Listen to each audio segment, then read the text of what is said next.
Hello, I'm Gregory Mosley, martial art instructor, and this is Martial Art Universe, bringing you the finest of the martial arts from around the world. Point.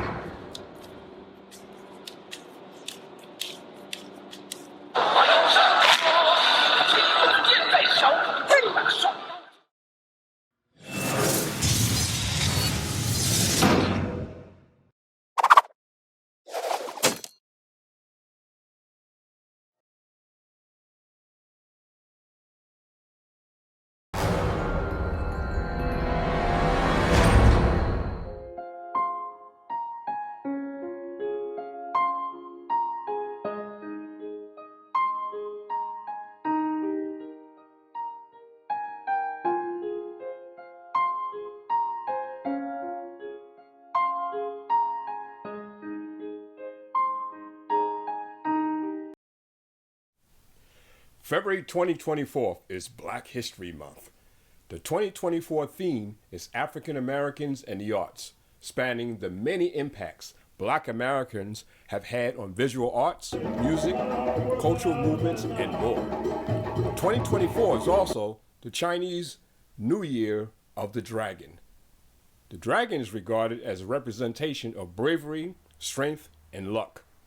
On November 11, 2023, I attended the 50th anniversary celebration of the late martial arts superstar Bruce Lee's movie, Enter the Dragon.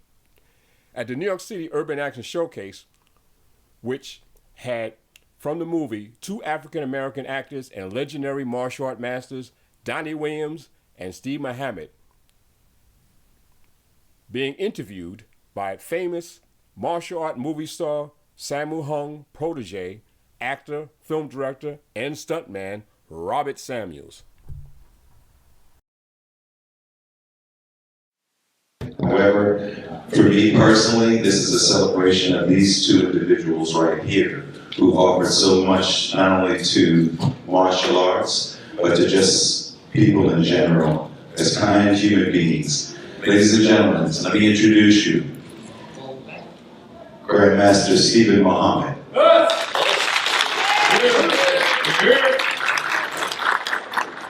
In addition, we're extremely honored to also have Grandmaster Donnie Williams.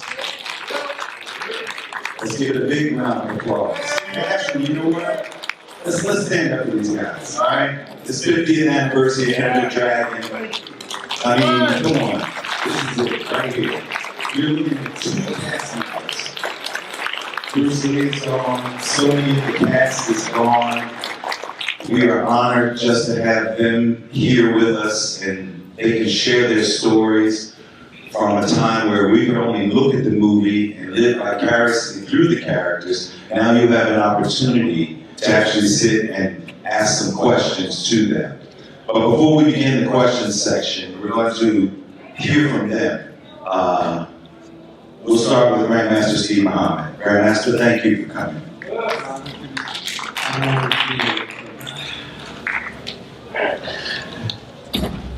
Tell us something about your association with Bruce Lee. Your earliest thoughts. I was fighting at a tournament in the early 60s. I think it was It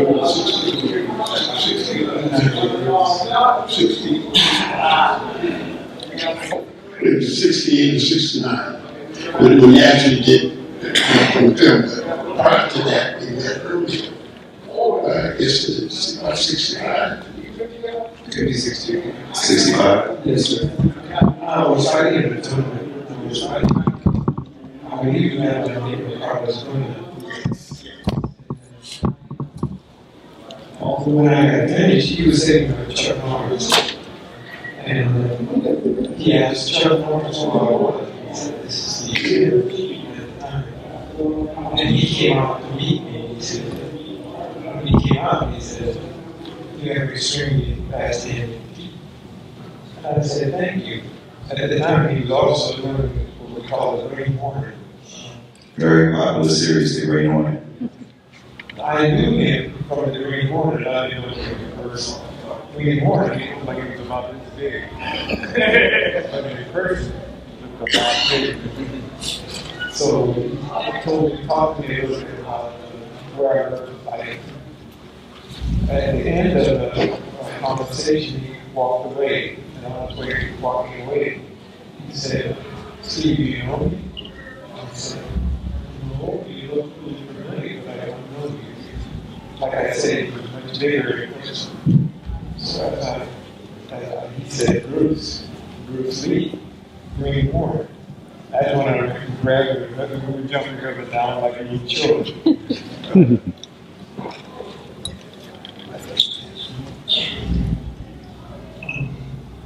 Are we asking any more?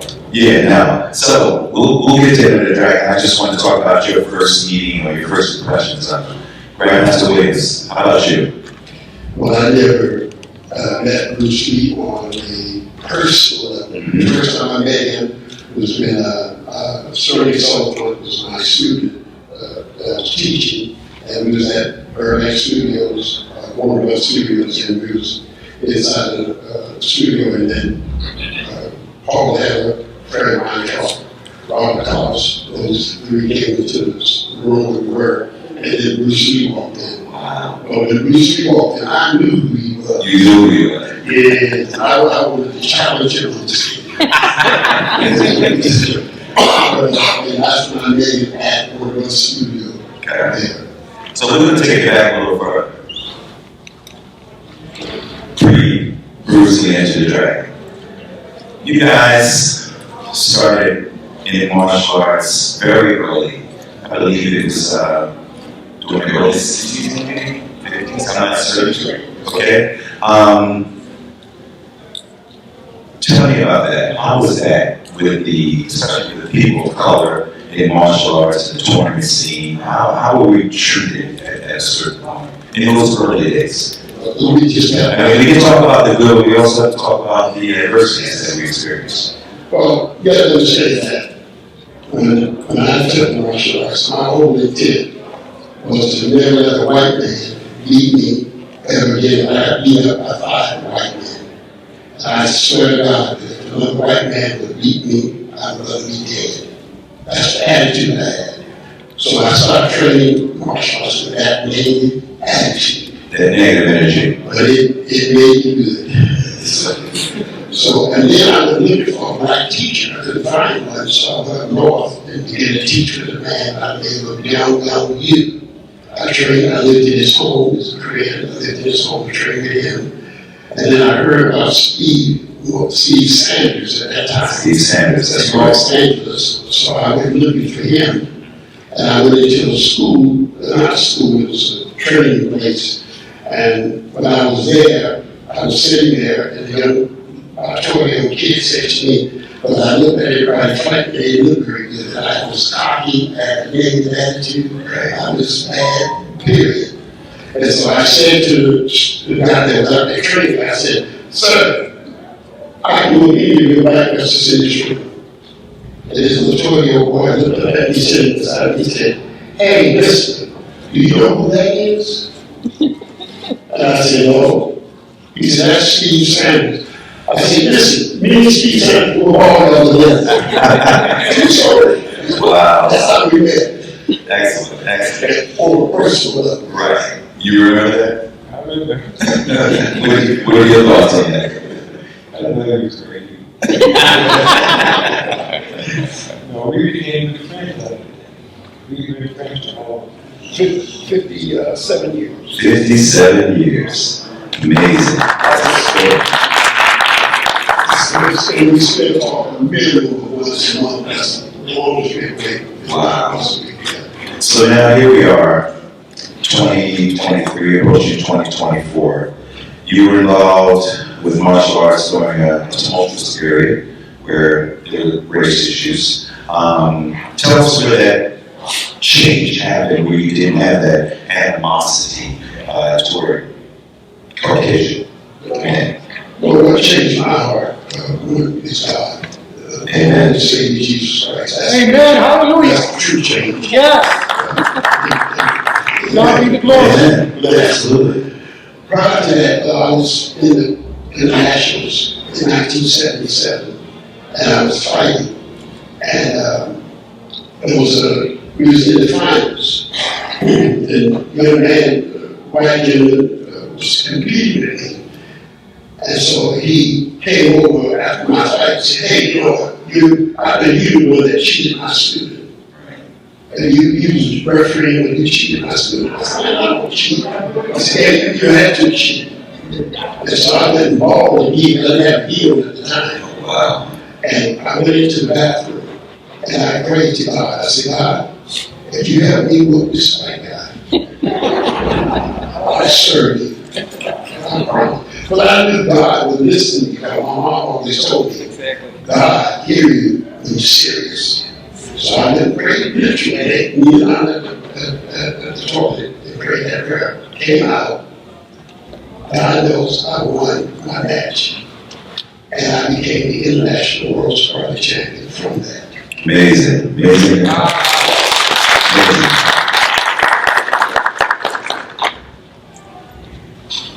Grandmaster Mike, tell me about the Ed Parker tournaments. Ed Parker International. They were the Ed Parker International? Yes.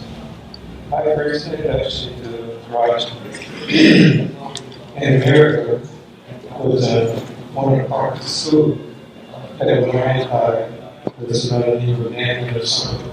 Most people in March. You know who he is. I went to the school and in Okinawa and trained and I had received a ground, but really I had no knowledge of the science of fighting, even the basics. So I went to the school and I went inside, sitting there looking everybody would beat me up. So I went out to my car, get my key, and come back inside and I asked her if I could take a ride. He said yes. They talk about, when you talk about racism, the school didn't really want me there. And they showed me that they didn't want me there. So they were able to, I was in the Marine Corps at the time, they were able to show me that I could not beat them up because I had no knowledge really of the science of fighting using martial science.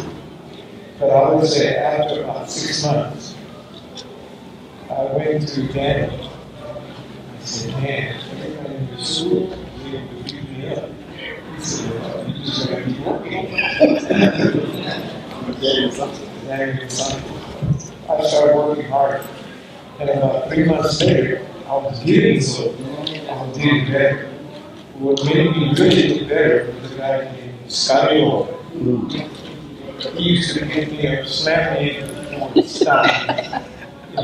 I got out there and I was praying that they were going to call me when they called me to fight. So, I ran up there and I was pretty good because I was pretty good at that time. And they said, Scotty Orr. I thought I was going to fall on the floor. This guy's going to kill me. So when we got out of the fight, I kept moving and shaking around. He couldn't catch me. So he said, stand still and fight. So I'm going to try one thing. So I did a little punch to the face. And he said, and he started coming toward me. He's chasing me along the street. And they grabbed me and held on to him and said, and I yelled out. Let him go. And I thought about it. And I said, maybe I shouldn't say that. He said, hands up again.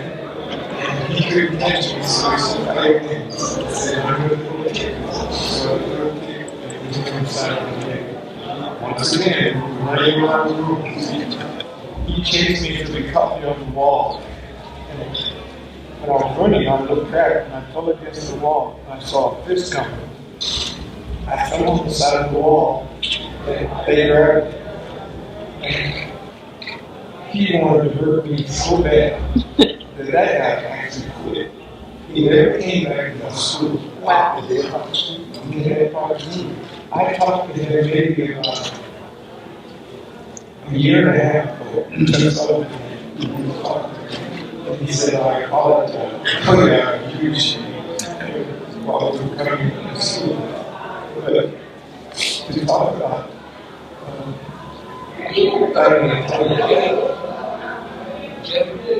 we had no say, no control over anything. And most of the time in the tournament at that time, I was by myself. Until Donnie and some of the other people started coming in, I never saw anybody at night. So if they wanted to cheat me, there was nothing I could do about it. So for me, as a kid, I watched Enter the Dragon.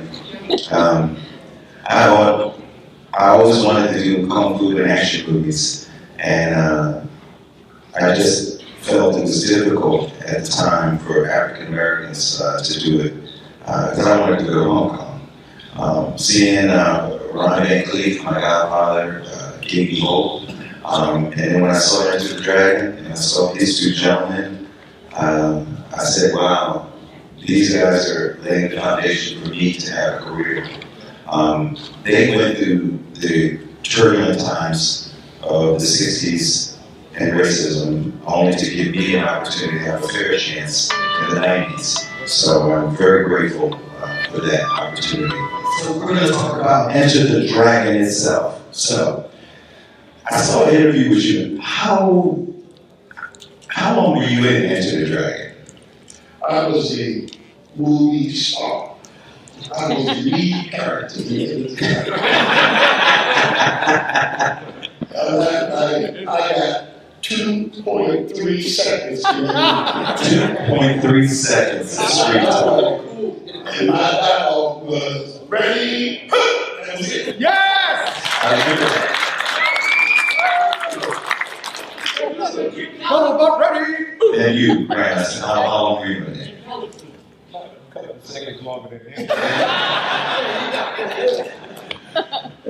Now, as a result of those seconds, how did that affect your career after those 2 seconds and a couple more than him? I have to tell you this. I did a movie with Jim Kelly. Afterward, 2 movies that we did after that. Prior to that, I did a movie with Isaac Hayes, Truck Turner. Yes! I did a movie with Jackie Chan. The Protector. The protector. I did like 17 movies, and I went nowhere. I did Enter the Dragon with 2.3 seconds. I went overseas. I did money. I did Enter the Dragon. The actual cash that I made from the movie was $35. But it did both my career than any other movie in the world. This I said. Are you the guy that did the teaching in the dojo? Yes. Yeah. Oh, yeah. That's it. That's it. If I have my real background, remember, you took over after Jim Kelly came at the studio. okay, that's right. That's right. But I got one fan in this whole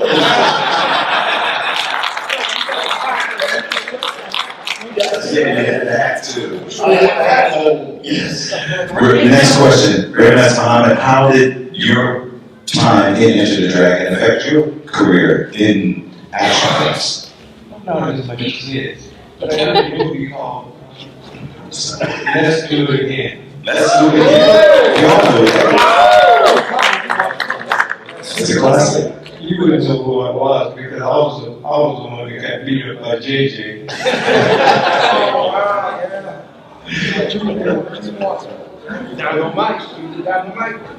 Yeah. Yeah, I did another one with Bruce Lee called Fight the Day. I did Bruce Lee. Oh, yeah. I did a couple of them, but most of it was just short scenes. Do you get a lot of questions about Enter the Dragon to this day? Yes. Yeah. dealing with Bruce Lee. Dealing with Bruce Lee, of course, of course. At the time, you guys created an organization for African Americans as well. Let's talk about that. I believe it was the Black Karate Federation, am I correct? How did that come about? Well, I was known as a good fighter. I was known as a good fighter back in the days. And there was 3 guys that came out to school. My name was Ron Chappelle to the school, and another brother by the name of Protege. They came down and said, "Man, we've seen you fight with tournaments, and they cheat you." And I said, "Yes." He said, "Would you like to do something about it?" And I said, "Yes." So we had a meeting. We were talking about forming a federation, which we named it the Black Karate Federation. And from that, we had a voice in the martial arts community, because up until that time, I know for a fact I was cheated, and cheated a lot. It's amazing. How many, listen to this number. How many members were a part of the Black Karate Federation? Ultimately. Hundreds. There was a time we had 17,000 members locally. Yeah, 17,000 members. That's amazing. That's an amazing accomplishment. You gentlemen have done so much for martial arts, African Americans in general, and just the human spirit. I'm honored, because I had a career because of you. Thank you. Yeah, one of the best teachers also.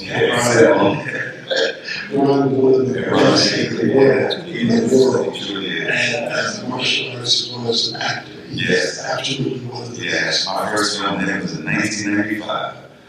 Yes. Y'all may notice that Muhammad is really bold. I'm shy.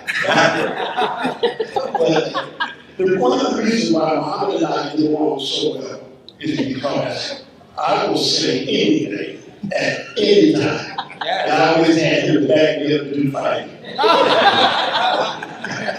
To be truthful, it was her. Excellent, excellent. Can we ask questions? I'm about to do that in 1 second. Here we go, folks. All right, so listen. I'm going to go around. Whatever questions you guys want to ask, let me know. Yo, I'm the person that kind of recognize, just to make sure, when Jim Kelly comes in and joins Snap on She got the movie, Ready? featured, Yes. that's you, right? Yeah. That's it. So So he's saying in the beginning, when Jim Kelly walks by, that's you with the hat on. that is correct. Right, so that's you. So listen to me. I am so glad to see you, brother, because Bless you. let me tell you, not only the inspirational part of martial arts, because we all follow Jim Kelly as black people, Yes, sir. brothers, Yes, sir. and then you taking over that class, Yes, sir. that's what I always did. I always took over the class. Now, one other question. Was you ever in Black-On? Yes, sir. Yes. What part was that? I was one of the characters that was chasing Jim Kelly to be black. I remember you. You are an inspirational brother, man. Bless you. Bless you. Thank you. All right, we got another question. Maybe we don't have too much time. Yes, sir. This is not a question, but actually, I don't know if this was mentioned, because I showed up a little late. But I just wanted the audience to know that Bruce Lee himself actually said Yes. that Grandmaster Steve Muhammad had the fastest hands that he had ever seen.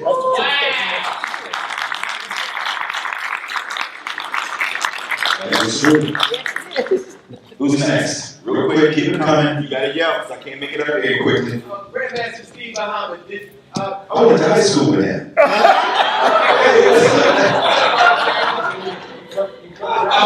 Sorry, go ahead. Quick question: did you train the fruit of Islam? Yes, sir. I thought that was correct. Could you tell us a little bit? How did that come about? About training the fruit of Islam? Yes. There's not a lot to say. I was one of the instructors in the Nation of Islam and was treating their ally the science of fight. Most out. I knew Luso from here in New York. We all knew each other. Did you meet Malcolm X? Who? Malcolm X. I did meet Malcolm X. I was here in New York. There's a place out in Harlem where we used to eat. I forget, it was there was a place, I forgot the name of it now. Susie's or something, it was named after a woman. Sylvia. But we went in to eat. I was with Wesley. We went in to eat. Yeah. And I said, who's that guy that just left? He said, it was Malcolm X. I started to run. They said, no, you can't get close to him. So I came back and said, what time does he get here? Does he come often? He said, he comes every day. Sit down, have coffee, and read. And they said, remember, you have to be here in 5 minutes to 8. He said about 4 or 5 minutes after that, he's gone. And we came late. 5 minutes late, when he told us not to come, and he was gone. And he came, and I was there the next day waiting for him. So this time he came, I was at the door waiting for him to come in. I had a chance to embrace him and talk to him. Wow, that's a story right now. History, that's why we're here. Sir, how are you? Go ahead. Thank you very much. I grew up with, obviously, Bruce Lee as a legend and story.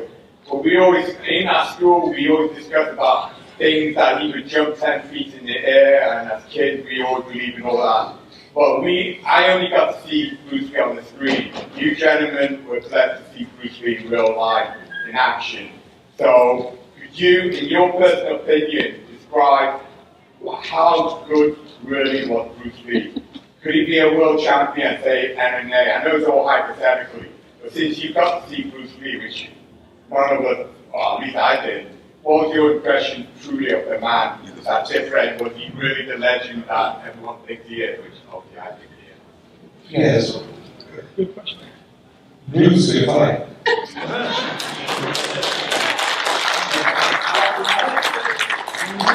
No one knows, but I trained him in a few months before he had to go to Hong Kong. So I had an opportunity to see him, to fight him, and make moves with him.